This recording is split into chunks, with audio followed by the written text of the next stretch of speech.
salam jumpa pemirsa Dama TV dimanapun Anda berada. Berjumpa kembali bersama dengan saya Anti Arjanti dalam program Ngobras, Ngobrol Santai, yang tentunya akan menjumpai Anda selama 1 jam ke depan, mulai pukul 7 malam hingga 8 malam di hari Senin dan juga hari Sabtu. Seperti biasa pemirsa, kali ini Ngobras akan memberikan informasi kepada Anda terkait dengan yang sedang hangat-hangatnya diperbincangkan di masyarakat, tentunya untuk netizen ya. Untuk para netizen ini sangat jeli juga kali ini. Apa yang harus dibahas? Nah, kita membawakan topik yang sangat istimewa ini pemirsa ya. Kali ini topik kita adalah topik menarik ya, untuk kiat populer bisnis rumahan. Seperti biasa, kita kedatangan tamu yang sangat istimewa ya, tamu yang sangat ditunggu-tunggu oleh pemirsa. Ini sudah siap siaga ya ini ya. Waduh, ada Bu Ayu ya. Halo. Bu Ayu selaku apa ini Bu Ayu? Saya sebagai penulis kuliner dan owner dari Dapur F3. Dapur F3, bukan R3 ya? Bukan, F3. F3 pemirsa ya. Jadi kita akan membahas mengenai kisi-kisi dan juga trik-trik untuk berbisnis juga tuh bagaimana dari awal gitu ya Bu ya. Nanti akan dijelaskan sama Bu Ayu ya tentunya ya pemirsa ya. Dan juga penasaran nggak gimana nanti perbincangan kita ya? Kita akan langsung aja kepoin dulu atau perkenalan dulu? Perkenalkan sudah. Langsung saja ya. Oke, Bu Ayu jauh-jauh datang dari Kedung Kandang. Oke, rumahnya dari Kedung Kandang ke Dama TV ya, kurang lebih perjalanannya nggak sampai 2 jam lah. Enggak lah.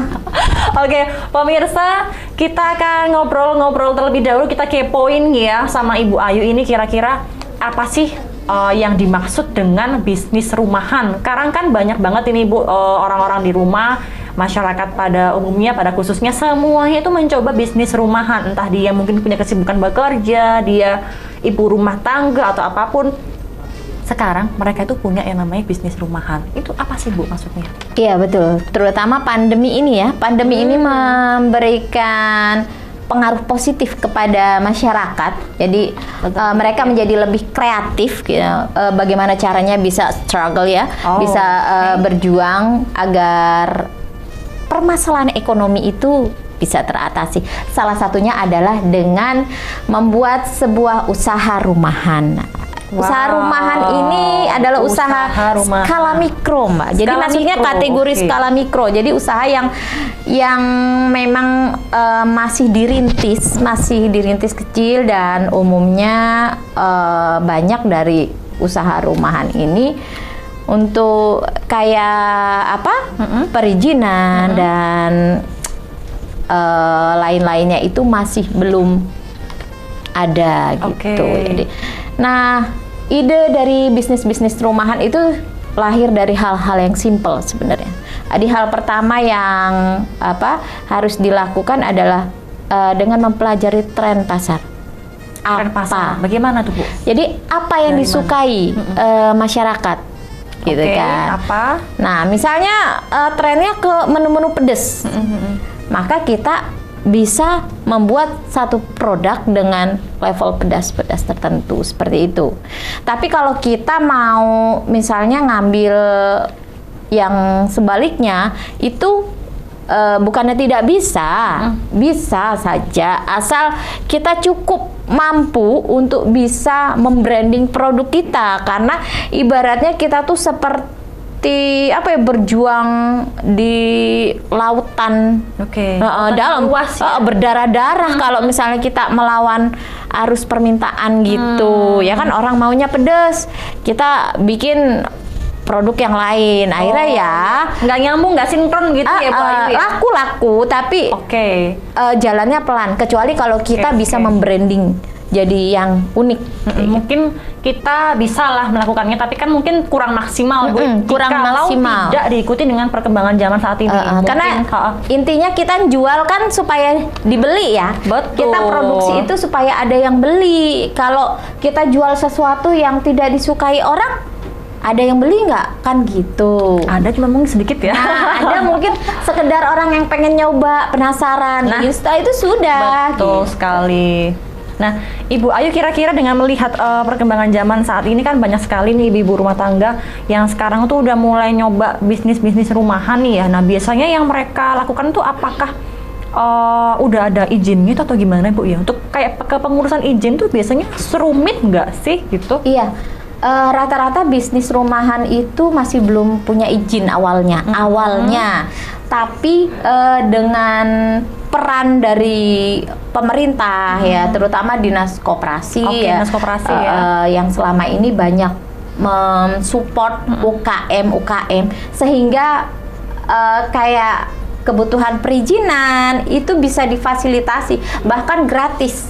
Wah, itu bagi orang yang tergabung di mungkin UMKM itu ya mungkin ya, betul. yang terdaftar di Diskoperindak biasanya. Ya biasanya yang terdaftar. Jadi syarat utamanya adalah dia punya KTP di wilayah itu. Jadi kalau di Malang harus punya KTP Malang. Terus kemudian dia tergabung di komunitas yang ada, komunitas UKM yang ada di Malang, ataupun dia terdaftar di Dinas Koperasi Diskopindak itu. Jadi nanti informasi kan akan mereka dapatkan lewat kanal-kanal yang ada ya, lewat betul. WA atau Telegram seperti itu. Ini ada dari misalnya Kemenparekraf gitu, bantuan-bantuan apa gitu.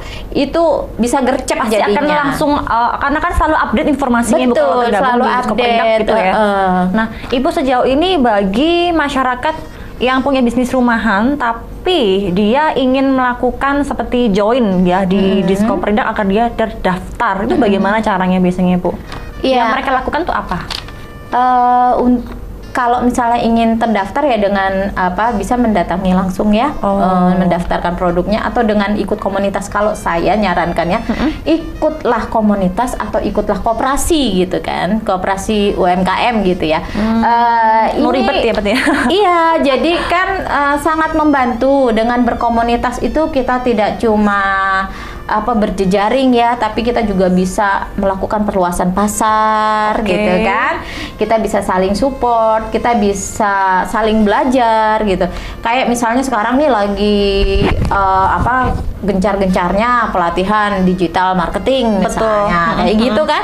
Itu kan muncul di adanya peran-peran komunitas yang terlingkan dengan pemerintah. Oh begitu. Jadi kalau misalnya mereka ingin lebih mengaktifkan kembali bisnis rumahannya, alangkah baiknya dia terdaftar di Diskoperindak. Namun bagaimana dengan nasib-nasib orang-orang yang tidak melakukan pendaftaran di Diskoperindak, Bu? Bagaimana? Sebenarnya bisa tetap berjalan usahanya ya, tapi dia harus biaya sendiri gitu kan. Kadang pemerintah sih menawarkan gitu, bisa sih nggak lewat Diskopindak gitu, ada tawaran misalnya pengurusan halal gratis. Kalau yang sekarang nih lagi ada nih yang gratis ini untuk halal adalah sistem declare.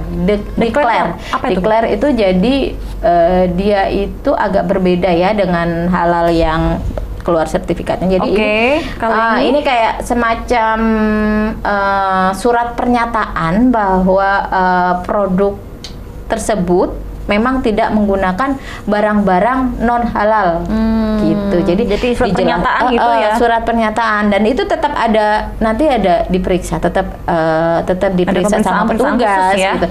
Bener nggak tidak ada bahan-bahan tersebut. Nah, kalau benar baru nanti keluarlah surat itu, dan prosesnya memang lebih mudah ya, dan tidak berbayar juga, gratis juga ya, gratis juga. Waduh, berarti gitu. ini bisa kasih informasi pada masyarakat tuh yang mungkin mau merintis, bahkan dia sudah mulai memiliki bisnis tapi dia mau lebih mengembangkan lagi tapi dia takut. Bagaimana Bu? Kasih trik-triknya dong Bu.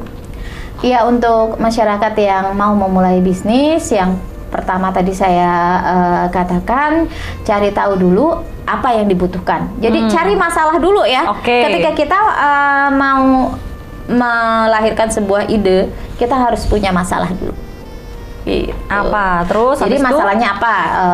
Yang dibutuhkan masyarakat itu apa? Solusinya apa? Jawaban dari masalah itu.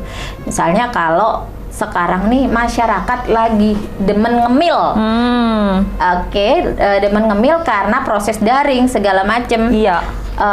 Kan kalau nggak ada cemilan tuh kurang afdol. Iya, kayak ada yang kurang gitu ya Bu ya. Kayak bawaannya pingin berkecap-kecap. Jadi kamu bisa membuat sebuah inovasi produk cemilan yang kira-kira harganya terjangkau, karena kalau namanya cemilan tuh mereka tuh butuhnya banyak, murah. Banyak, murah, enak lagi. Enak Pasti lagi. enak. Nah, Pasti itu nggak mungkin bonusnya enak. loh. Meskipun sekarang itu untuk sebagian orang rasa itu nomor sekian. Yang penting banyak, murah, Iya, terjangkau banyak, murah dulu gitu kan. Bikin kenyang.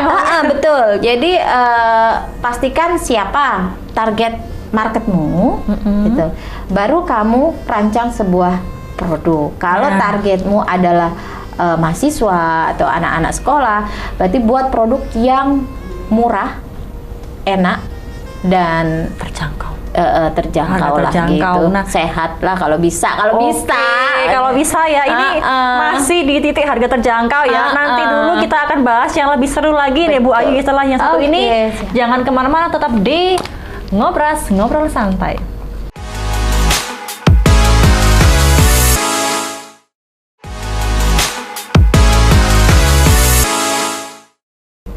Terima kasih Anda masih bersama kami dalam program Ngobras, Ngobrol Santai. Masih bersama dengan pengetahuan bagaimana cara memulai bisnis ya. Bu Ayu, kadang kan masyarakat kan kayak takut-takut gitu memulai. Aku kalau mulai ini aku takutnya rugi, aku habis uang ini banyak, ini itu. Gimana sih caranya menghilangkan perasaan-perasaan kayak gitu itu Bu Ayu? Saya rasa takut itu semua orang punya ya, dan wajar gitu loh kan. Mengingat masa pandemi, nggak pandemi aja kita harus berhitung kan. Yeah. Nah, apalagi masa pandemi, uang menjadi begitu berharga. Jadi tapi kalau kita tidak memulai, maka kita 100% akan gagal ibaratnya gitu kan. Kalau Kapan kita ini ya? mulai, kita punya peluang gagal atau berhasil 50% gitu. Seimbang ya, Nah, jadi ya. tinggal pilih aja. Setiap bisnis pasti ada risiko. Nah, resiko gagal itu jangan dijadikan sebuah momok, gitu kan. Cukup lakukan sebuah perencanaan yang baik. Kira-kira Rencana matang ya. kita mulai aja. Jadi kalau buat saya pribadi, jangan memulai bisnis dari hutang. Oh, jadi gimana nih? Menguras uang tabungan? kalau bisa ya memang gitu, dari modal sendiri. Karena resiko hutang itu kan tinggi ya. Terus kalau bisnis masih merintis ini kemungkinan gagalnya juga tinggi. Nah, Oke. kalau misalnya kita gagal menyisakan hutang, kita ndak untung malah buntung. Ya, Kita malah gimana cara pusing bayarnya kan. yang di hutang mikir itu, bayar gitu, hutang. ya. Jadi kalau menurut saya mulailah bisnis dari yang kecil-kecil dulu, misalnya terima Misalnya apa nih? pesanan dulu. Jadi open order gitu ya.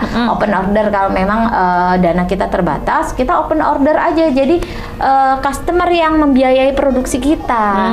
Jadi gitu. mereka order dulu, baru nanti kita bikin pesanan mereka kayak gitu ya Bu Iya, ya. jadi gitu kan ya, mereka bayar dulu, kita kerjakan, kita kirim. Nah, nanti kita putar itu keuntungan. Jadi keuntungan dari bisnis itu jangan buru-buru dibelanjakan untuk hal-hal yang di luar bisnis gitu. Memang tetap perlu, jadi dari awal bisnis kita harus sepakati tetap ada pos untuk gaji ya. Bahkan diri kita itu harus digaji, cuma porsinya kan berapa-berapa. Iya, gitu. kan porsinya kan berbeda ya Bu ya. Berbeda. Jadi kalau masih merintis sekian berapa, tapi tetap harus dimasukkan dalam hitungan produksi gitu, supaya nanti ke depannya nggak jomplang kan. Kalau kita selama ini nggak pernah memasukkan biaya tenaga kerja kita sendiri kan, akhirnya kita tuh nggak tahu keuntungan yang jelas dari produk kita itu berapa, kita nggak tahu. Iya, Karena iya, tenaga betul. kerja kita nggak dihitung. Padahal kalau namanya orang produksi itu ada biaya tenaga kerja ya kan, ada bensin ngantar kemana-mana kayak gitu. Lebih ke operasionalnya itu ya Ibu Ayu ya. Jadi seperti itu. Yang kedua itu kan. Terus yang ketiga, kalau misalnya kita masih takut nih, saya pikir mulai aja dari hal yang paling disukai. Dari orang-orang yang Menyukai, misalnya dia masak, terus gimana? Suka masak gitu. Misalnya masak, dia suka masak. Ya udah, dia terima aja layanan catering harian. Oke. Mulai catering dari harian. orang-orang yang dikenal. Memang pada saat awal, kalau saya pribadi ketika saya memulai bisnis, karena saya awalnya adalah penulis buku kuliner. Oke. Jadi Lama-lama jadi biasa tuh kita hasil apa trial error ke tetangga, Oke. ke orang lain. Kita suruh nyoba sebelum buku tester ya? launching, kita suruh nyoba enak nggak, masukannya apa. Oh belum, kayak kurang ini kita sempurnakan dulu, barulah jadi namanya resep, ya kan, seperti itu. Nah dalam bisnis pun seperti itu. Jadi jangan takut untuk mengeluarkan biaya promosi, meskipun Istilahnya trial gitu ya. tapi memang tetap harus diperhitungkan. Jadi ada batasnya, biaya promosi itu ada batasnya, jangan jor gitu kan. Kita ambil blind responden ya. Oke. Jadi kita cari. Bagaimana itu? Bawa aja sampel makanan kita ketemu sama siapa orang di Oke. jalan. Jadi orang-orang yang kita nggak kenal gitu. Suruh dia Suruh nyoba. Coba tanya enak apa enggak. Gitu. Kalau selama ini yang Ibu Ayu alami, Ibu Ayu nyuruh seorang untuk nyoba itu untuk Iya. trial ya. Apa yang komentar mereka bagaimana? Ya kalau namanya barang trial, mungkin pertama-tamanya ya pasti ada yang kurang asin, kurang karena soal enak itu soal selera ya Mbak. Orang Jawa Timur dengan orang Jawa Tengah seleranya beda. Orang Jawa Timur suka asin, orang Jawa Tengah suka manis. Kalau saya kasih manis ke orang Jawa Timur, dia pasti akan bilang, oh kurang asin ini. Nah gitu. Jadi harus sesuai targetnya ya. Sesuai dengan targetnya ya, dengan wilayah daerahnya disesuaikan dengan apa yang menjadi keinginannya, kebiasaannya gitu mungkin ya. Iya betul. Jadi saya suruh coba, kalau kata dia, oh enak, gitu. Enak. Oh ya, cari yang lain lagi. Jangan cukup satu. Jadi Sebanyak-banyaknya kalau bisa ya. Kalau banyak yang mengatakan enak, berarti produk bisa Meluncur ya, bisa launching meluncur ya. gitu. Oke. Jadi biasanya saya juga kadang kasih tester ke tetangga, kasih tester ke influencer gitu. Kalau sekarang sudah main influencer ya. Kalau dulu masih blind responden kayak gitu. Sekarang udah, karena saya butuh promosi dan influencer itu cukup membantu untuk membranding produk kita. Oke, kalau dari Ibu Ayu biasanya influencer lokal atau gimana? Saya pakai nano yang tidak terlalu tidak terlalu mahal lah. Oke. Saya pakai yang terjangkau.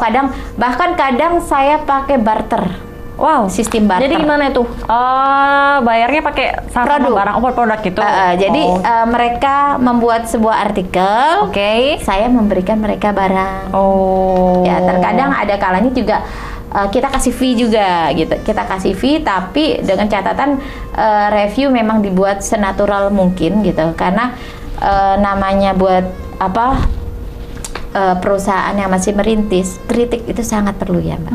Tidak boleh ya Bu Ibu, maksudnya anti kritik itu jangan. Boleh, ya? Nanti kita nggak maju-maju. Betul. Terima aja itu gitu. aja ya. Betul. Jadi kritik yang masuk pada kita itu adalah satu lecutan buat kita untuk bisa memperbaiki produk kita. Karena itu sangat membangun sekali, sangat memberikan kita motivasi juga. Betul. Untuk bagaimana kedepannya produk yang kita miliki begitu ya Bu Ayu ya. Nah Bu Ayu, apakah istilah dari bisnis rumahan ini merupakan dampak dari pandemi atau bagaimana Bu? Atau memang Sebenarnya sudah ada? Sudah lama istilah bisnis rumahan ini sudah lama ada gitu kan. Sudah lama masyarakat itu cuma memang pas pandemi ini kan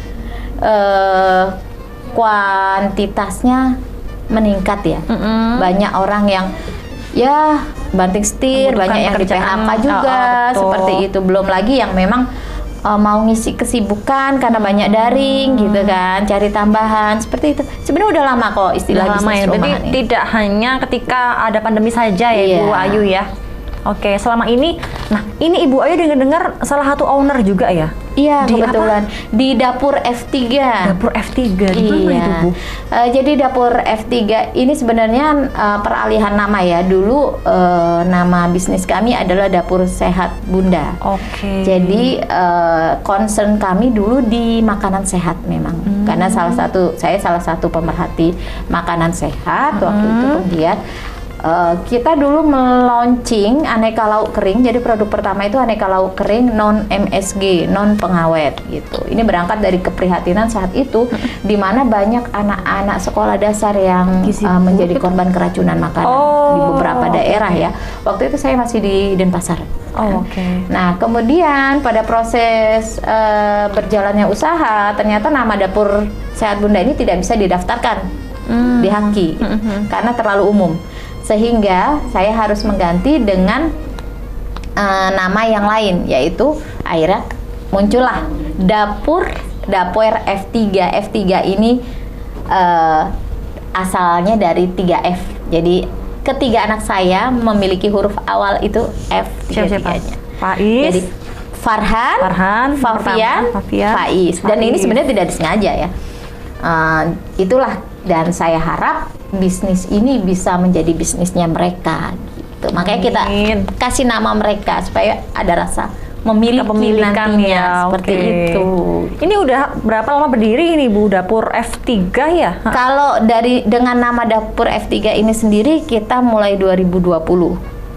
Jadi masih baru ya. Kalau dengan nama yang lama Dapur Sehat Bunda itu sejak 2015. Gitu. Udah cukup lama sekali Bu. Itu ketika Faiz udah ada belum ya? 2015 belum ada, masih kami masih di Denpasar. Masih di Denpasar. Fafian. Waktu itu ya produk lauk kering kami sempat merambah beberapa negara juga. Kita ada ke Kanada, ke Australia, terus ke Dubai. Terus kalau peminatnya yang paling banyak waktu itu dari negara mana Bu? Kemarin itu yang dari Dubai sama Kanada tuh suka. Wow, itu yang olahan makanan kering ya? Iya, olahan makanan kering. Gitu. Nah, kalau yang basahnya kita ndak kirim luar kota waktu itu. Jadi masih area Bali aja. Jadi sebelum ada itu kita sudah buka warung online. Oke. Jadi warungnya memang online, tidak ada warung. Wow, ini juga merupakan motivasi juga untuk ibu-ibu di rumah ya, bahwa Ibu Ayu ini merintis bisnisnya mulai nol ya, mulai waktu di Denpasar ya, betul. Sampai akhirnya berubah nama jadi Dapur F3. Ini juga perjuangannya lama sekali loh ya, dan juga nggak mudah ya. Sempat vakum juga, karena perpindahan kota kan menyebabkan kita harus ngatur ulang ya dari segi karyawan, terus pasar ya. Betul banget ya. Menyesuaikan juga ya dengan wilayah domisilinya. Betul. Begitu Bu Ayu ya. Dan juga pasti ini kita akan berbincang juga lebih lama lagi pemirsa, karena kita masih ada beberapa waktu lagi. Tapi nanti setelah yang satu ini jangan kemana-mana.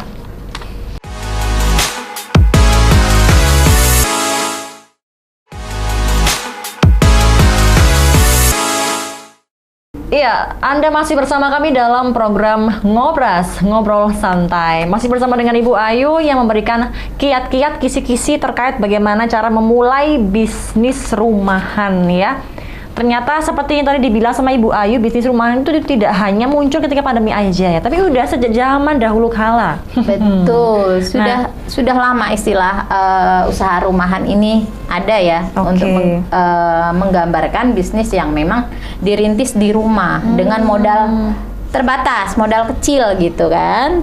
Dan memang awalnya masih belum ke arah profit yang besar gitu, masih untuk sekedar bertahan, merintis dulu karena bertahan hidup, menambah ekonomi keluarga. Nah, Ibu Ayu bisa diinformasikan pada pemirsa yang ada di rumah untuk contoh-contoh bisnis rumahan tuh kayak gimana sih Bu Ayu? Contoh-contoh bisnis rumahan itu ya tidak cuma terbatas dari makanan ya, kria juga bisa ya, misalnya jahit gitu kan, penjahit itu termasuk bisnis rumahan loh. Iya, jasa. Terus kayak konten kreator. Nah, kebetulan kan saya juga selain mengelola kuliner ini, saya juga punya bisnis kecil-kecilan di bidang copywriting. Jadi kita terima jasa penulisan konten seperti itu, baik konten tema ya? Baik konten web. Tapi saya belum yang belum yang berat-berat, saya yang simple-simple aja. Makanya masih rumahan, jadi hanya receh lah ya. Waduh, tergolong receh, tapi kan bagi orang-orang awam kan suhu dan suhu panas, suhu dingin. Jadi kayak misalnya kita buat bikin konten untuk UMKM. Itu. Jadi kayak gimana tuh misalnya konten iklan gitu. Kita endorse produknya dia di media sosial kita seperti itu, atau kita buatkan artikel review tentang produknya dia di web kita atau blog kita seperti itu.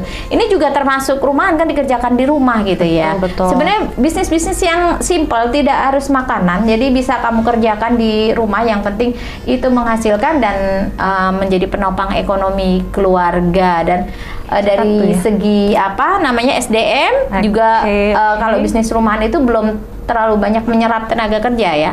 Dan kadang nih hidangannya sendiri bisa ya kadang ya. Dikerjain asal dia punya banyak, sendiri, asal dia ada gitu. waktu, bisa bagi waktu gitu seperti ya. Itu.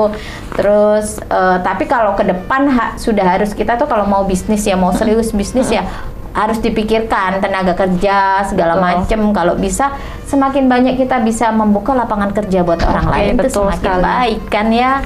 Seperti itu. Jadi misalnya kita punya skill apa, jadi mulai dari yang kita kuasai dulu, yang kita bisa. Misalnya, aduh saya nggak bisa masak tapi saya mau bisnis kuliner, ya udah khusus dropshipper aja dulu gitu, atau ambil produknya teman-teman nih itu di rebranding gitu kan, bisa juga gitu, ambil grosir di rebranding, repacking kayak gitu kan, itu juga bisa masuk bisnis rumahan ya? Gitu. Nah kayak termasuk ini intinya gini ya, kalau bisnis rumahan paling nggak mulai dari sesuatu yang apa modalnya ndak banyak, mudah dicari bahan bakunya, simple ya.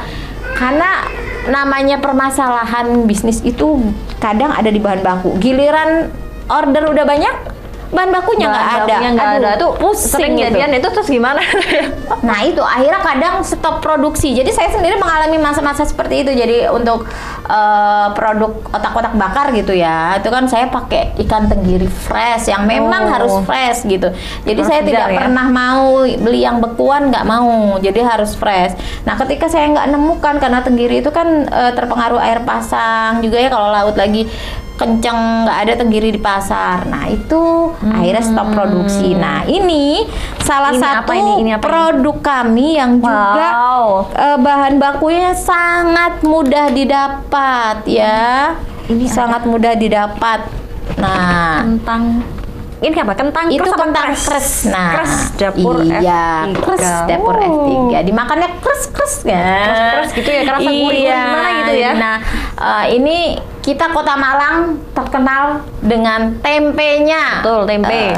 Jadi ya sudah, manfaatkan aja produk unggulan dari Malang ini. Kayak ada keripik tempe, itu kan jadi awalnya kita bisnis rumahan. tidak menghilangkan khasnya dari Kota Malang ya. Nah, masih gitu. Kita kaitkan, masih dikaitkan dengan tempenya ya. Ini saya buat kering tempe. Siapa yang nggak kenal kering tempe? Hampir semua orang kan familiar ya. Buat lauk. Nah ini buat lauk kalau kepepet sahur kesiangan.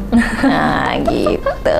Nah ini juga gampang dapat. Karena alhamdulillah saya tinggal di Kota Malang yang dikenal dengan ubi ungunya. Nah, saya angkat deh ubi ungu supaya bisa jadi oleh-oleh unggulan yang praktis, lauk yang simple. Saya padukan dengan seafood supaya gizinya lebih lengkap. Nah, ubi sendiri kan dia karbohidrat gitu. Jadi manfaatnya ada. Jadi membuat sebuah inovasi produk itu harus ada manfaatnya. Jadi produk itu harus punya manfaat seperti itu. Nah, ini dari ubi ungu. Namanya telokres. Jadi kita padukan di sini dengan ikan teri. Ada juga ikan tuna seperti itu untuk menambah gizinya dan untuk membedakannya dengan keripik ubi lainnya. Nah, jadi sebelum memulai usaha, sebelum menentukan produk apa yang mau kita yang mau kita produksi gitu, bangun ya. Kalau bisa buatlah produk yang unik gitu. Tidak banyak pesaingnya, ya kan? Kalau belum ada pesaingnya, otomatis kita masarin juga lebih mudah kan, karena memang berbeda, orang akan mencari ya. Kalau nyari cuma ke dia, orang yang punya cuma dia kan begitu. Karena kan mungkin kan dirasa masyarakat kan itu langka, adanya cuma di situ, aku beli di sini aja deh. Seperti itu. Dan ini karena kita concern di makanan sehat. Jadi semua produk ini memang tidak mengandung pengawet dan tidak mengandung MSG ya. Kebetulan anak-anak itu alergi sama MSG. Jadi latar belakangnya karena alergi aja sih. Kalau kita ngomong kondisi alergi kan tidak bisa ya, bukan berarti MSG tidak sehat, bukan begitu, tapi karena kondisinya dia alergi gitu. Jadi untuk anak-anak yang alergi MSG, produk seperti ini bisa, dan ibu juga bisa bikin produk lainnya, produk sejenis dari bahan-bahan yang mudah didapat. Pastikan stok bahan baku itu kontinu. Jadi kita ada ya, ada supaya bisnis kita bisa berkelanjutan gitu. Bisa berjalan terus begitu ya. Sekarang kalau permintaan tinggi, bahan tidak ada. Akhirnya customernya lari kan cari. Bisa customer lari atau mungkin dilempar ke supplier lain gitu, ke toko lain gitu. Betul. Bisa customer cari produk alternatif atau dia bisa lari ke pembeli penjual yang lain ya. Jadi pastikan stok bahan baku itu mudah didapat. Jadi biaya terjangkau, stok bahan baku mudah didapat, terus target pasarnya sudah ada jelas. Nah, nanti itu bisa sekarang bisnis rumahan itu rata-rata untuk sekarang ini udah pada pinter-pinter ya ibu. Iya, soalnya apa? Pemerintah kasih support gitu loh. Jadi support pelatihan-pelatihan, dukungan gitu. Jadi ibu-ibu sekarang pinter-pinter. Sosial media, kuasai, iya kan? Sekarang nenek-nenek aja bisa. Nah, sekarang nggak sekedar untuk hiburan, untuk berjualan ya sekarang. Sekarang for business. Ya, jadi kita tidak bisa memandang satu hal dari sisi negatifnya saja. Kalau dulu memang orang banyak pro kontra dengan TikTok, tapi selama kita bisa melihat sisi positif, bisa manfaatkan itu dengan cara yang berbeda, kenapa tidak gitu kan? Dicoba. Manfaatkan media sosialmu untuk hal-hal positif, untuk branding produkmu. Berarti tadi itu sudah ada 3 kiat-kiat khusus dari Ibu Ayu ya untuk bagaimana cara memulai bisnis rumahan. Tapi untuk pastinya pertama jangan mulai dari yang kita kuasai dulu. Yang dikuasai dulu, kemudian pastikan pasarnya, apa yang temukan masalah dan apa yang dibutuhkan next masyarakat. Adalah yang ketiga, mulai dari modal kecil dulu, modal pribadi. Jangan meminjam dulu kalau baru merintis. Itu ya. Gitu. Harus ingat-ingat ya, dalam tanda kutip ya, dicatat pemirsa yang ada di rumah ya. Yang keempat, pastikan bahan bakunya mudah didapat. 4 tadi dicatat, digarisbawahi ya pemirsa. Mungkin lupa, kalau misal lupa nanti bisa lagi nonton tayangan ini ya. Tentunya tayang tiap hari Senin dan juga Sabtu pukul 7 hingga pukul 8 malam ya. Masih bersama dengan Ibu Ayu. Ibu Ayu ini kalau boleh tahu ini pasti kan produk dari F3 ya? Iya, dari produk dari dapur F3. Bermacam-macam ya. Kalau boleh tahu apa aja sih produknya, Bu? Ini kita telokers, ini ada yang kita kemas seperti ini biar lebih terjangkau. Jadi memang kadang kan kalau orang lihat ini berapa harganya, terus kok mahal gitu kan. Kita mau target pasar yang mana? Jangan sekali-kali menjual barang yang murah ke orang dengan status ekonomi yang tinggi. Nanti nggak percaya gitu loh. Takutnya nggak percaya kan, ini barang sehat apa enggak gitu kan, kayak gitu, karena mereka mungkin terbiasa dengan yang berkualitas gitu. Jadi pastikan dulu segmennya siapa gitu kan. Jadi ini kita buat 2 kelas kemasan kecil biar terlihat lebih terjangkau, sama yang kemasan premium yang ini gitu. Seperti ini. Jadi ini cocok sekali untuk hampers ya. Pas mau lebaran ya. Tepat sekali momennya ini Bu Ayu ya. Iya, pas banget ini. Ibu Ayu ini ketika proses pembuatan ini untuk cari seperti apa itu namanya, botolnya ini, tempatnya, kemasannya ini susah nggak sih cari-cari gini kan? Mungkin buat referensi buat masyarakat juga. Mungkin yang ingin memiliki bisnisnya kayak gini mungkin bingung nih carinya di mana gitu. Mungkin botolnya memang cantik ya. Awalnya memang susah, hanya beberapa tempat aja. Tapi sekarang nggak susah kok. Kamu bisa datang ke beberapa toko bahan kue yang ada di wilayah Sulfat sana, ada di dekat pasar besar, ada alhamdulillah, dan ini bisa buat ngemas produk kamu, produk apapun gitu. Dan model-modelnya macam-macam gitu. Kemasannya macam-macam, bisa cari Lucu di situ, lagi ya? lucu-lucu. Oke, harganya pun juga bermacam-macam ya, bervariasi Pastinya, ya nih Bu Ayu ya. mau yang mahal, mau yang tengah-tengah aja eksklusif, deh. atau mau yang gimana Mau gitu. yang murah tapi kelihatan bagus. Nah, itu yang susah. Waduh, oke. Ibu Ayu, kita akan lanjut nanti setelah yang satu ini. Jangan kemana-mana, tetap di Ngobras, Ngobrol Santai.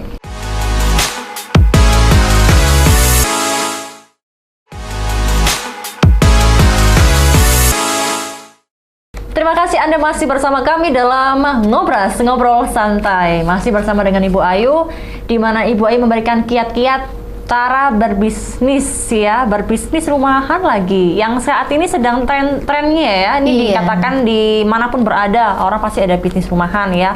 Entah itu mungkin makanan, minuman, dan juga lain Iya, sebagainya ya. Tidak hanya bergerak dalam bidang barang, kemudian bisa jasa. Kalau jasa yang biasanya dilakukan itu apa ya Bu? Kalau untuk yang buat di rumahan itu yang paling bagus apa kira-kira yang cocok buat ibu-ibu yang di rumah gitu? Untuk jasa gitu. Kalau untuk jasa ya bisa jahit, itu paling mudah ya. Terus ada juga yang dia bikin amplop ngelem-ngelem, amplop lebaran nih buat Bentar bisnis lagi mau lebaran rumahan. nih. Bisa pakai kertas, bisa pakai kain flanel. Nah, itu bahannya bisnis apa? Berarti rumahan. kertas apa? Kertas kado ya, bukan ya? Bisa kertas putih atau print-printan, bisa apa, atau kalau anak saya nih yang nomor 1, dia suka bikin amplop dengan desain tangannya sendiri. Wow, bisa desain sendiri. Iya, digambar Wow, sendiri, jadi keren. limited edition. Nah, Aduh. buat ibu-ibu yang kira-kira anaknya punya kreativitas seperti itu, boleh loh dibangun Oke. jiwa wirausahanya dengan bikin amplop lebaran seperti itu. Atau kemarin tahun lalu tuh kita sama anak-anak difabel itu bikin amplop lebaran dari flanel. Wah, harganya pun pasti berbeda ya dengan harga amplop yang dengan kertas biasa ya. Iya, tapi tetap terjangkau kok. Tetap Masih jangkau terjangkau gitu. Jadi kreativitas adalah kunci utama dalam memulai sebuah bisnis. Gitu. Betul. Kreatif ya. Produk yang tidak biasa umumnya menjadi produk incaran, tidak pasaran untuk orang-orang yang memang mencari sebuah kepuasan. Wah, banyak sekali ya. Ini kan sekarang kan banyak sekali nih Bu, bisnis-bisnis rumahan yang baru dan bermunculan ini ya di tengah-tengah masyarakat ini. Pasti kan juga kadang kan orang kan juga merasa Bersaing. bingung ini ya. Sainganku banyak, sainganku dari mungkin yang udah lama berdiri. Aku bingung nih gimana cara promosiinnya gitu. Gimana sih Bu caranya mempromosiin buat biar tepat sasaran kayak gitu loh Bu? Oke. Dan gimana? Saya itu teringat sama pesan konten di dulu Apa tuh? Ingat nggak? awal-awal ini saya tuh suka kayak ada rasa gimana ya, aduh saya bikin ini si A ngikutin, bikin ini si B ngikut-ngikut ngikutin ya. gitu, lama kok kok tahu saya jualan ini nggak cari produk yang lain. Awal-awal dulu mikirnya Oke. kayak gitu, tapi terus banyak pesan berseliweran yang isinya gini, rezekimu tuh tidak akan tertukar gitu. Orang boleh punya produk yang sama, tetapi rezekimu tidak akan tertukar. Jadi Benar. jangan pernah takut bersaing Betul. gitu. Resep boleh sama, Tapi di tangan yang berbeda hasilnya akan berbeda. rasanya juga kan pasti beda kan Rasanya. Bu?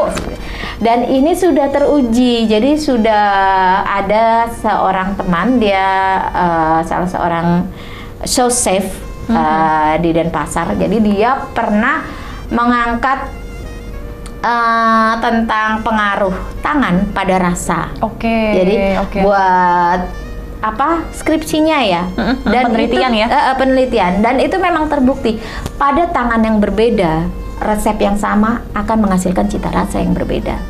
Jadi betul kamu sih, iya. sudah punya pasarmu sendiri, kamu sudah punya rezekimu sendiri, dan rezeki tidak akan pernah tertukar.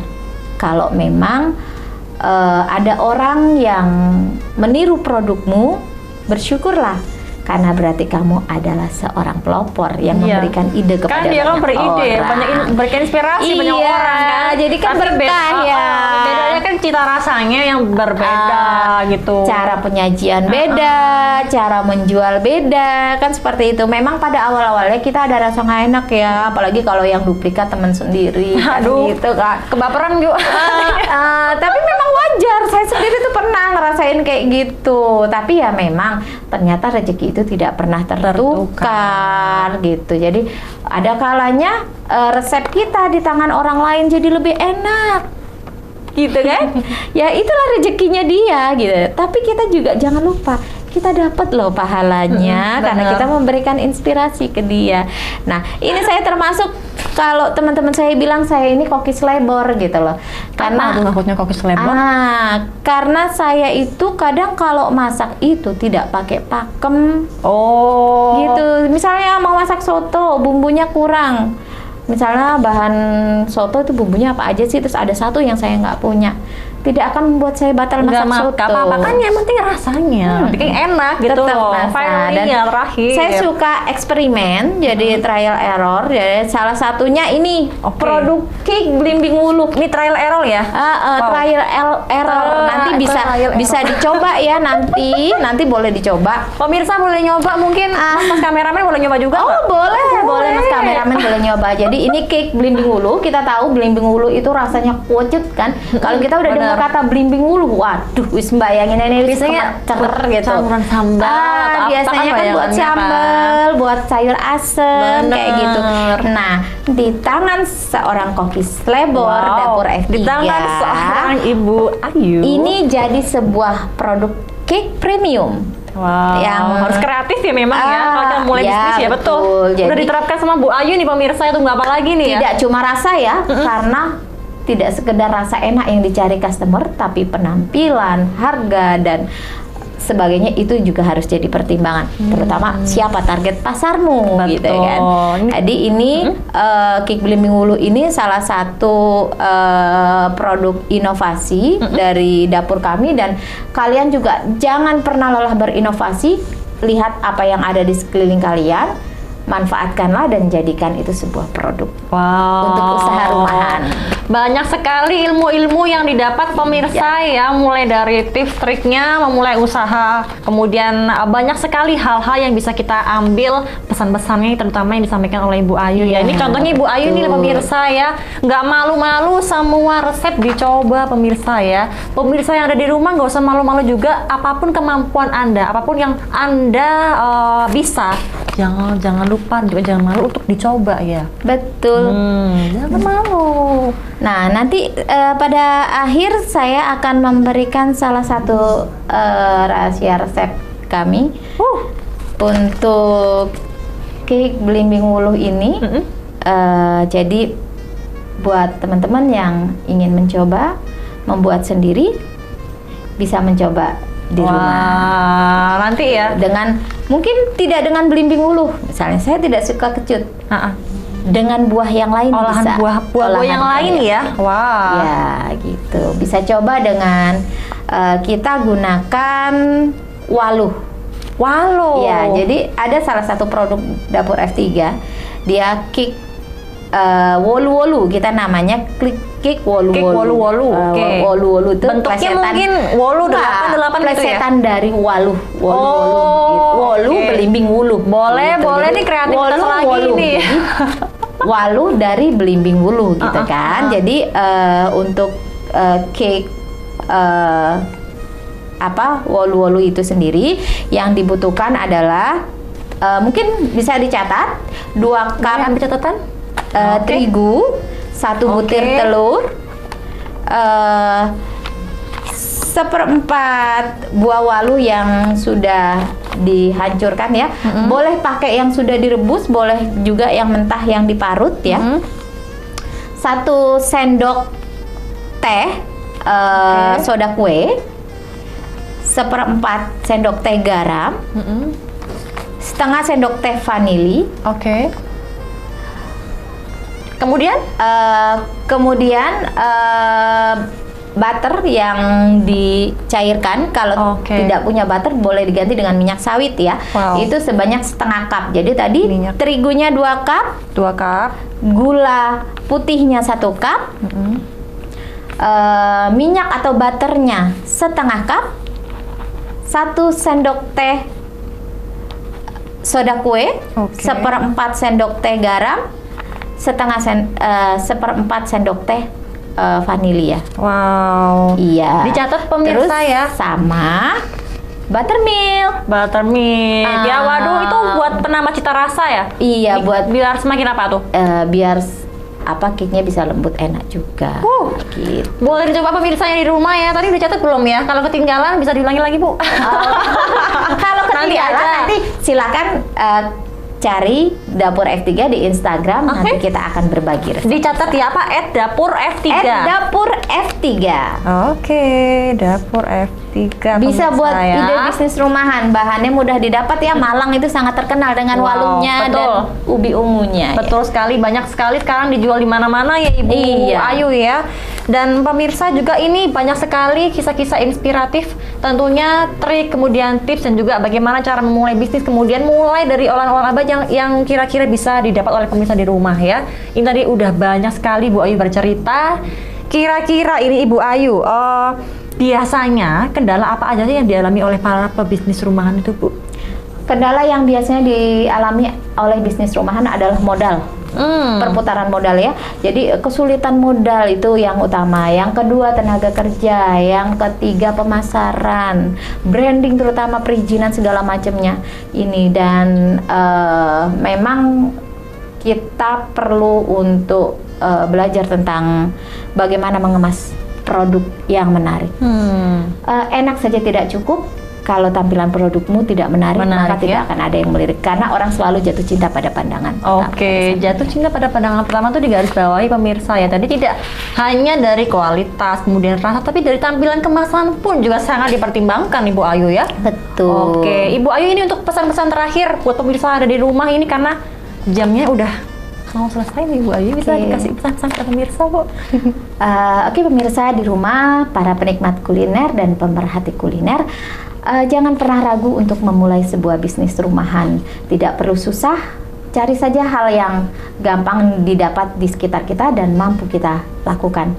Soal modal, mulailah dari yang kecil dulu, yang kita kelola, dan pisahkan antara keuangan usaha dan keuangan rumah tangga, karena ini permasalahan utama pada bisnis rumahan adalah tercampurnya keuangan rumah tangga dan keuangan usaha sehingga tidak ketahuan berapa jumlah keuntungan kita. Oke, jadi harus Itu benar-benar penting jelas. ya. Oke, itu juga suatu hal yang sangat penting ya. Juga untuk mengatur manajemen keuangannya harus Iya. dipisah ya, untuk antara manajemen keuangan untuk rumah tangga dan juga untuk yang Betul. berbisnis. Dan jangan lupa gabunglah dengan komunitas-komunitas UKM yang ada agar Oke. bisnismu semakin berkembang. Yeay, ini nggak terasa nih Bu Ayu, perbincangan kita udah ada di penghujung acara. Iya, aduh. Kok kayaknya cepet ya? Cepet banget ya, waktu gitu. begitu berlalu, cepet banget berlalu Ibu Betul. Ayu ya. Terima kasih Mbak Ansi dan Sama-sama. Dama TV untuk kesempatannya. Mudah-mudahan apa yang kita bagikan ke masyarakat dan pemirsa bisa bermanfaat. Oke, dan kita sampai jumpa di segmen selanjutnya. Mungkin kita bisa ketemu di next selanjutnya ya Bu ya. Insya Allah. Ya, dan juga memberikan banyak sekali cerita bermanfaat. Dan akhir Oke. kata, saya Anti mengucapkan mohon pamit. Terima kasih, selamat malam, selamat beristirahat, dan sampai jumpa.